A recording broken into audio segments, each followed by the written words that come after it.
ان اللہ و ملائکتہ یصلون علی النبی یا ایھا الذین آمنوا صلوا علیہ وسلموا تسلیما۔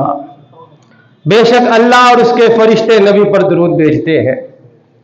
اے ایمان والو، تم بھی خوب خوب نبی صلی اللہ علیہ وسلم پر درود بھی بھیجو، سلام بھی بھیجو۔ بڑے ہی مشہور مفسر قرآن ہے مفتی احمد یار خان نیمی رحمۃ اللہ علیہ۔ آپ فرماتے ہیں کہ اس آیت میں ہمیں یہ حکم دیا گیا ہے کہ اللہ اور اس کے فرشتے جب نبی پر درود بھیجتے ہیں تو اے ایمان والو تم بھی بھیجو۔ تو آپ اس آیت کے تحت بہت ہی پیاری اور خوبصورت بات نقل فرماتے ہیں قرآن مجید میں کوئی بھی حکم ایسا نہیں ہے جس کے بارے میں رب نے فرمایا ہو کہ رب بھی ایسا کرتا ہے، فرشتے بھی ایسے کرتے ہیں، مومنو تم بھی ایسے کیا کرو۔ مفتی احمد یار خان نیمی رحمۃ اللہ علیہ فرماتے ہیں ایک صرف یہ حکم ہے ایسا قرآن میں جس کے بارے میں رب نے فرما دیا رب بھی ایسا کرتا ہے، فرشتے بھی کرتے ہیں، اے ایمان والو تم نے بھی یہی کام کرنا ہے، تم نے بھی یہی کام۔ بادشاہ جب کوئی خصوصی اپنی رعایا کو حکم دیتا ہے نا تو پھر ان کو کہتا ہے میں بھی یہ کام کرتا ہوں، میرے وزیر مشیر بھی سارے یہ کام کرتے ہیں، او میری رعایا تم نے بھی یہ کام کرنا ہے۔ بڑے اہتمام کے ساتھ جو خاص چیز ہوتی ہے اس کا حکم دیا ہے۔ تو میرے یہاں پر بھی ایسے ہی میرے بھائیو اللہ پاک نے ارشاد فرمایا اللہ درود بھیجتا ہے، اللہ کے فرشتے بھیجتے ہیں، اے ایمان والو تم بھی درود و سلام بھیجو۔